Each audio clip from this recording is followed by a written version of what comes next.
আমি আল্লাহ এই কোরআনকে নাজিল করেছি, আমি আল্লাহ এই কোরআনকে নাজিল করেছি।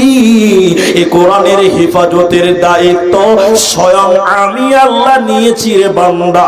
অতএব কোরআনকে পৃথিবীর কেউ মিটাতে পারবে না, এরই নাম কোরআন।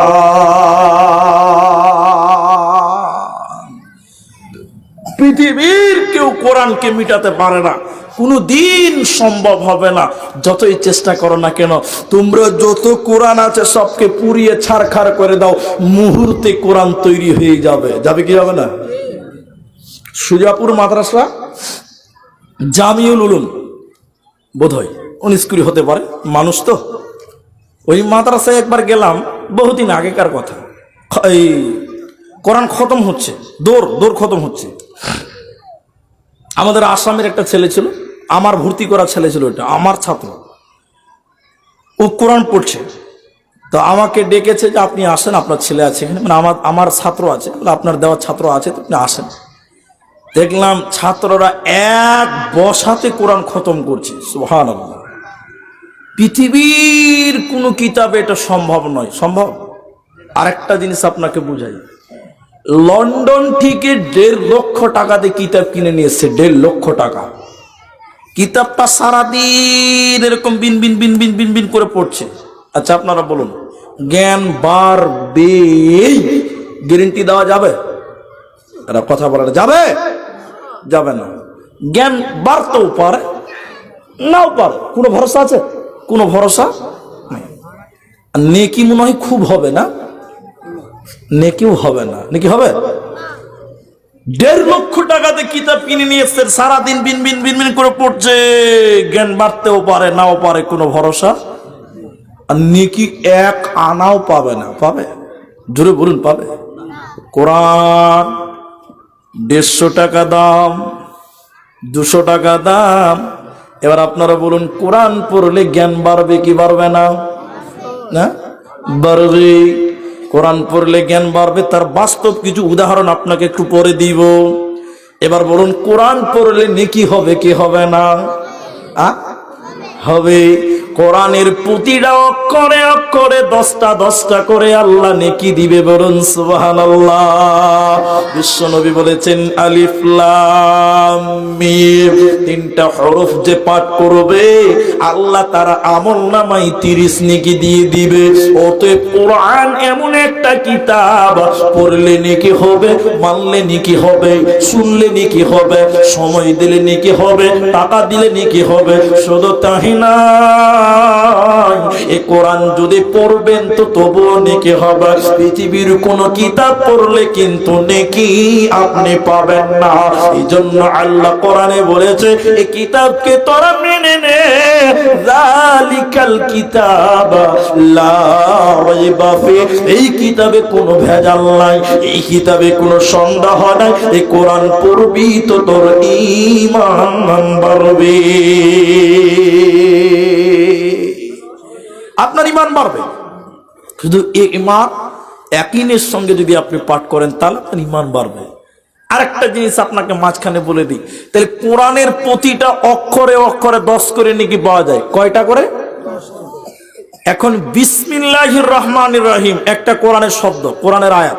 এটা একটা আয়াত, কোরআনের ভিতরে এসেছে। এখন আপনারা খালি একটু কথা বলেন, অনেক গাড়ির পেছনে এবং সামনে লেখা আছে 786। আপনারা দেখেছেন কিনা বলুন? অনেক বাড়ির গেটে লেখা আছে 786, অনেক জালসার গেটেও লেখা আছে 786, 786। আপনারা বলুন, আছে না? মুসলমানদের জালসার গেটে লেখা আছে 786। আমি এক জায়গাতে বললাম, ভাই 786 মানে কি? কইছে মুরি সাহেব জানেন না? বলে কি? বলে বিসমিল্লাহির রহমানির রহিম। 786 মানে কি বলুন আপনারা? বলছে বিসমিল্লাহির রহমানির রহিম। ভালো করে বুঝেন আপনি কথাটা। আমি বললাম, এই হিসাব তো আমরা মুলবিরা 12 বছর পরে পেলাম না, তো তোমরা কি করে পেলে? তখন বলছে, আপনি কোথাও ফাঁকি দিয়েছেন তাই আপনি পাননি। আমাকে বলছে, আপনি কোথাও ক্লাস ফাঁকি দিয়েছেন তাই আপনি পাননি। বলে কেন? বগদাদি কায়দাতে দেখবেন আল্লাহর 99 নামের আগে শেষে দেখবেন 2 লাইন খুব করে দেওয়া আছে। আলিফের কত নাম্বার, বায়ের কত নাম্বার, অঙ্কতে কত নাম্বার, তায়ের কত নাম্বার, জিমের কত নাম্বার, এইরকম প্রতিটা অক্ষরে একটা করে অঙ্ক নাম্বার দেওয়া আছে। তাহলে বিসমিল্লাহতে বা লাগবে, সিন লাগবে, মিম লাগবে, ওই অক্ষরের নাম্বারগুলো দিয়ে দিয়ে দিয়ে হিসাব করে দেখা গেল 786। তাই বিসমিল্লাহ না লেখে 700 লিখেছি বারাবার। আপনারা বলেন বারাবার হবে? এরা কথা বলে না। 786 যদি বিসমিল্লাহ হয় তো মুরগি জবাই করেন কি বিসমিল্লাহ আল্লাহু আকবার বলে না? কেউ যদি বলে 786 আল্লাহু আকবার, হালাল হবে? এরা কথা বলে না, হবে? আচ্ছা বিসমিল্লাহ যদি 786 হয় তাহলে আল্লাহু আকবার মনে করেন একটা অঙ্ক হবে 572। কথা মনে বুঝি কত বললাম? 572। তাহলে সূরা ফাতিহার একটা অক্ষর বলে দিই, তাহলে মনে করেন 1,82,000। এখন কেউ যদি বলে 572 786 1,72,000 220 নামাজ হবে? যারা বলে নামাজ হবে, নামাজ হবে না, টাল নামাজ হবে, ডিজিটাল লাইট শুধু টাল হবে, নামাজ হবে? অতএব 786 কোনদিন কোরআনের আয়াত হতে পারে না, কোনদিন বিসমিল্লাহ হতে পারে না। আর 786 বললে একটাও নেকি পাওয়া যাবে না। যাবে? কিন্তু যদি কেউ বিসমিল্লাহ বলে নেকি হবে কি হবে না? তাহলে যারা 786 লিখেছেন তওবা করেন, কোনদিন 786 বিসমিল্লাহ নয়। তো আমি যে কথাটা আপনাদের বলছিলাম, আল্লাহ তাবারাক ওয়া তাআলা নবীজি বলেছেন কোরআন এমনই একটা কিতাব যে কিতাব আপনার পয়েন্টে পয়েন্টে নেকি মিলবে। শুধু তাই নয়, আকিমিস সালাতা লিদুলুকিশ শামসি ইলা ওয়াসাকিল লাইল ওয়া কুরআনাল ফাজর ইন্না কুরআনাল ফাজরি কানা মাশহুদা। সুবহানাল্লাহ। আল্লাহ বলছেন যদি তোরা 5 ওয়াক্তের নামাজ কায়েম করিস আর সকাল সন্ধ্যা যদি তোরা কোরআন তেলাওয়াত করিস, কিয়ামতের দিনে এই কোরআন কানাত মাশহুদা, আল্লাহর কোরআন আপনার জন্য সাক্ষী দিবে। অতএব 5 ওয়াক্তের নামাজ পড়ো, সকাল সন্ধ্যা কোরআন তেলাওয়াত করো, আল্লাহর কোরআন তোমার জন্য সুপারিশ করবে, আল্লাহর কোরআন তোমার জন্য সাক্ষী দিবে। এরই নাম কোরআন।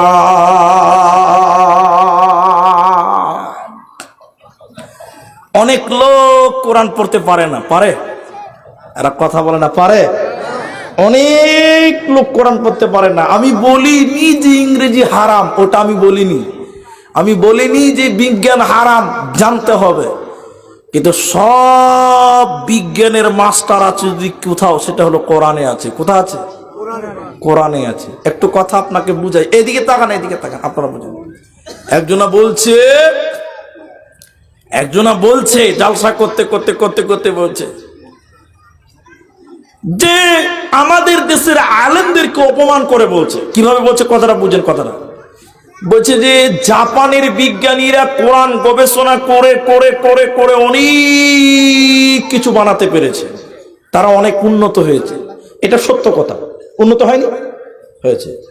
বলছে চায়নার বিজ্ঞানীরা কোরআন নিয়ে গবেষণা করতে করতে করতে করতে অনেক উন্নত, অনেক কিছু আবিষ্কার করতে পেরেছে। পেরেছে কি পারেনি? তো বলছে যে কোরআন পড়েছে বলেই তো পেরেছে। হ্যাঁ কিনা বলুন, আপনারা বলুন। তখন লোকটা বলছে যে আমাদের ভারতের মানিকচক জালালপুর মাদ্রাসার মুলবিরাও তো কোরআন পড়ছে, ওরা কেন কিছু বানাতে পারে না? আসলে মুলবিরা কোরআন বুঝতেই পারে না। মানে একজনা কেউ বলছে যে বিজ্ঞানীরা, চাইনার বিজ্ঞানীরা কোরআনটা পড়লো আর এত কিছু বানালো, নিশ্চয়ই কোরআন বুঝেছে। জাপানের বিজ্ঞানীরা কোরআন গবেষণা করে করে অনেক কিছু বানিয়েছে, নিশ্চয়ই তারা কোরআনটা বুঝেছে বলেই তো বানাতে পেরেছে। হ্যাঁ কিনা বলুন। তো মুলবিরা যে আমাদের দেশের কোরআন পড়ছে, রাত দিন কোরআন পড়ছে, পড়াচ্ছে, তো ওরা কিছু বানাতে পারছে না। আসলে মুলবিরা কোরআনটা বুঝতেই পারে না। একজনে বলছিল। আচ্ছা আপনি বলুন, বানাতে পারাটাই কোরআন বুঝা, এটাই যদি আপনার সঠিক মনে হয়, তাহলে আপনাকে আরেকটু গভীরে আপনাকে নিয়ে যাব, বোঝার চেষ্টা করেন। আপনি যে তাই বলেন না, ঠিক আছে, আমি বলছি, তাহলে আপনি আরেকটু বুঝেন। সবচেয়ে কোরআন বুঝে নেওয়ালা ছিলেন নবী মুহাম্মদুর রাসূলুল্লাহ। তিনার চাইতে বেশি কোরআন বুঝনেওয়ালা পৃথিবীতে কেউ আসবে? সবাই বলুন, আসবে?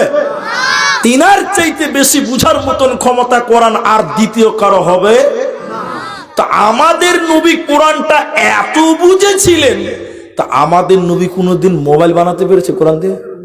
এরা বলে না কথা, পেরেছে? এটা সাইকেল বানিয়েছিল না? বানিয়েছিল? টেলিফোন, গাড়ি কিচ্ছু বানাতে পারে নাই। তো ও যে বলছে যে মুলবিরা কোরআন পড়ে কিছু বানাতে পারছে না, মানে মুলবি কিছু বুঝতেই পারেনি, তাইলে কি আমাদের নবীও কোরআন বুঝেনি? নাউজুবিল্লাহ বলবেন না? জি না।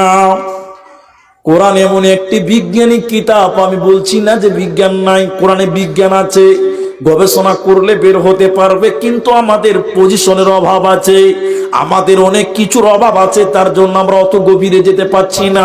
তাহলে আমাদের নবীও কি কোরআন বুঝিনি, যেহেতু কোরআন থেকে কিছু বানাতে পারেনি? না না, আমাদের নবীও কোরআন বুঝেছিলেন। তাহলে তিনি কি বানালেন? আলেমরা কি বানালো, মুলবিরা কি বানালো শুনেলেন?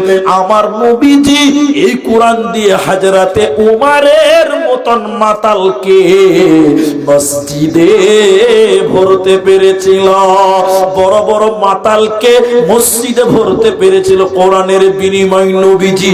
অতএব কোরআন বিজ্ঞানিকের জন্য নয়, আমি অস্বীকার করছি না, কিন্তু কোরআন বলছে হুদাল লিন্নাস, আমি হিদায়াতের জন্য দিলাম। এজন্য আলেমেরা, এজন্য নবীগণ, বিশ্ব নবী এই কোরআন দিয়ে মানুষদের হেদায়াত দিতে পেরেছিলেন। এজন্য আলেমদের ব্যাপারে, হাফিজদের ব্যাপারে বিশ্বনবী বলেছেন, শোনো, খায়রুকুম মান তাআল্লামাল কোরআন ওয়া আল্লামাহু।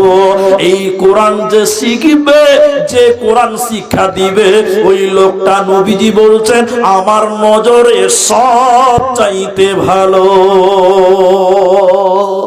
কিন্তু বর্তমান মানুষের নজরে ভালো নয়। ভালো? সত্য করে বলেন, ভালো? মাদ্রাসা ছাত্র দেখলে এই কি হবে, পরের বাড়ি খায়, এই এলার্জি অনেকের আছে, নাই বাবা? এরা কথা বলুন। আমাদের আপনাদের দিকে এই মানিকচক এলাকায় মসজিদে মুলবি থাকে, ইমাম থাকে মসজিদে। ইমাম সাহেবদের বেতন কত? 6,000। কত? 6,000, 7,000 টাকা দেয়। ঠিক আছে, লজ্জা করবেন না, সত্য কথা বললে তো কি হবে। কালকে ভালো কাজে জালসা করছিলাম, ভালো কাজে শৈলমারিতে। সেদিন কালকে একটু গল্প করেছি খানিক, আজকে একটু বলছি শুনুন। আচ্ছা, আমি একটা ভিডিও দেখছিলাম, আল্লাহর কসম করে বলছি, আপনি লিঙ্ক আমি দিতে পারবো। একটা মসজিদের ইমাম সাহেবের বেতন 4,000 টাকা। ক হাজার টাকা? 3 মাস থেকে বেতন দেয় না, বাকি রেখে দিয়েছে। 4,000 টাকা বেতন, ফের 3 মাস থেকে বেতন টোটালি দেয় না। তো কেসিয়ার বলছে যে আমার জুমার দিন বলছে আমাদের মসজিদ আলহামদুলিল্লাহ হয়ে গেছে, টাইলস মার্বেল, এখন আমাদের মসজিদের অ্যাকাউন্টে 15 লক্ষ টাকা আছে, অথচ মুলবির 4,000 বেতন 3 মাস থেকে দেয় না। ক মাস থেকে দেয় না? এবার কেসিয়ারের বেটা গেছে কলকাতা চাকরি করতে, চাকরি ইন্টারভিউ দিতে গেছে। বললেন কেসিয়ার সাহেবের বেটা কোথায় গেছে বললাম? বলুন বলুন। কলকাতা চাকরির ইন্টারভিউ দিতে। জুমার দিন কেসিয়ার এসে বলছে যে মুলি সাহেব, আমার ছেলেটা চাকরি ইন্টারভিউ দিতে গেছে কলকাতাতে, একটু সবাইকে নিয়ে দোয়া করো তো। ভিডিও দেখছিলাম। এবার মুলি সাহেব বলছে যে ঠিক আছে, মুলবি এমনই এক জাতি, পেছনেও মারতে পারে, সামনের দিকেও, ওদের সব রকম কায়দা জানা আছে। এবার বলছে ঠিক আছে কেসিয়ার, তোমার বেটার জন্য দোয়া করবো। জুমার পর বলছে কেসিয়ারের বেটা চাকরি করতে গেছে, ইন্টারভিউ দিতে গেছে, দোয়া চেয়েছে, সবাই একটু দোয়া করেন। মুলি সাহেবের হাত তুলে বলেছেন, আল্লাহ, কেসিয়ারের ছেলে বড় আশা করে চাকরি করতে গেছে, ইন্টারভিউ দিতে গেছে, আল্লাহ ইন্টারভিউ যেন পাস করে, আল্লাহ চাকরি যেন পেয়ে যায়। সবাই বলছে আমিন। এরপরে বলছে মুলি সাহেব, বেতন যেন আল্লাহ আমার সমান হয়। কি করবে? কেসিয়ার সঙ্গে সঙ্গে হাত ছেড়ে দিয়ে বলছে সুবহানাল্লাহ। এই মুলি সাহেব, তোমার সমান বেতন যদি আমার ছেলের হয় তাহলে কি হবে? 4,000 টাকা। তখন বলছে যে মুলি সাহেব, তখন বলছে এই মুলি সাহেব, তোমার সমান বেতন যদি আমার ছেলের হয় 4,000 টাকা সংসার চলবে? মুলি সাহেব তখন বলছে যে আমার যদি চলে তো তোমার বেটার কেন চলবে না? জি। এই প্রশ্ন যখন কোথাও বলি তখন কিছু কিছু লোক আছে ওরা আরো চালাক, বলছে মুলি সাহেব তোমাদের বেতনে বরকত আছে। কি আছে বলে না? যে বলবে যে মুলবির বেতনে বরকত আছে, ওকে বলবে তুই আমারটা লে, তোরটা আমাকে দে।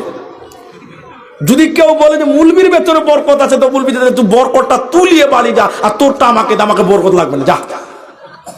আসলে মুলবির বেতনে বরকত নয়, যে কোনো হালাল কাজের ইনকামে বরকত আছে। হ্যাঁ কিনা বলুন? শুধু খালি মুলবির বেলায় বরকত, তোদের বরকত লাগবে না নাকি রে বাবা? কিছু নয়। কোরআনের বিরোধিতা। কিসের বিরোধিতা বললাম? আল্লাহর নবী বলেছেন খায়রুকুম মান তাআল্লামাল কোরআন, সবচেয়ে ভালো লোককে, দামি লোককে খয়র শব্দ নবীজি বলেছে, যে ব্যক্তি কোরআন শিখলো অপরকে শিক্ষা দিল, ওই লোকটা নবীজি বলছে আমার নজরে সবচাইতে ভালো। সবাই কোরআন শিখবো বলুন ইনশাআল্লাহ।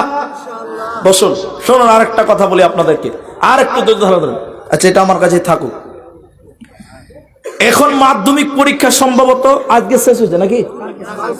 মাধ্যমিক কালকে শেষ হয়ে গেছে, কাল শেষ হয়ে গেছে। আগেকার সিলেবাসের কথা বলছি, এখনকার বলতে পারবো না। এদিকে তাকান, 11টা, এখন 10টা বাজলো, এখন অনেক টাইম আছে, একটু ধৈর্য ধরেন আপনারা। আমি বীরভূম জেলার ছাত্র, বীরভূম ঘুরিশা মাদ্রাসার ছাত্র। আমি আপনাদের মালদাতে কিছুদিন ছিলাম কালীচুকে, তো আমি বীরভূমের মূল ছাত্র। আমি হাফিজ আইনুল বাড়ির নাম শুনেছেন আপনারা? উনি যেখানকার ছাত্র, আমি ঘুরিশা আলিয়া মাদ্রাসার ছাত্র, এই জন্য হাফিজ আইনুল বাড়ি আলিয়াবি বলা হয়। তো ওই মাদ্রাসার ঘটনা আপনাদেরকে 1 মিনিটে বলছি, যে আমরা সিনিয়রে পড়েছি, আলিয়া সিনিয়রে পড়েছি, সরকারি স্কুলে তাও পড়েছি আমরা। ক্লাস 7-এ অথবা 7-এ, ক্লাস 7-এ একটা কবিতা ছিল, কবি সুকুমার রায় লিখেছেন কবিতাটার নাম ছিল মাজির হিসাব। মনে আছে আপনাদের কারো? কারো মনে নেই? মাজির হিসাব বলে একটা কবিতা ছিল না? ছিল। ওই কবিতার উপরে কোরআনের একটা সম্পর্ক আছে, আমি এটা বলে দিব আপনাকে। গোটা ভারতবর্ষে আন্দোলন চলছে, রাজনীতিক নেতারা বলছে রাস্তা বন্ধ, একটা গাড়ি চলতে দিব না, সাইকেল চলতে দিব না, হাঁটতেও দিব না, হাঁটবি তো পা ভেঙে দিবে। গোটা ভারত বন্ধ দিয়ে দিয়েছে। আর 3 বন্ধু আপনাদের এই নদী, গঙ্গা আছেন, ফারাক্কা নদীর ওখানে চাকরি করে, তো ওরা 3 বন্ধু চিন্তা করছে, হারে গোটা ভারত বন, রাস্তায় হাঁটতেও দিবে না, তো সময় 3 দিন পার করবি কি করে বল? 3 দিন বন তো পার করবি কি করে বল? এই বাবু আস্তে। তো বলছে যে কি করবি রে, সময় তো পার করতে হবে। তখন এক বন্ধু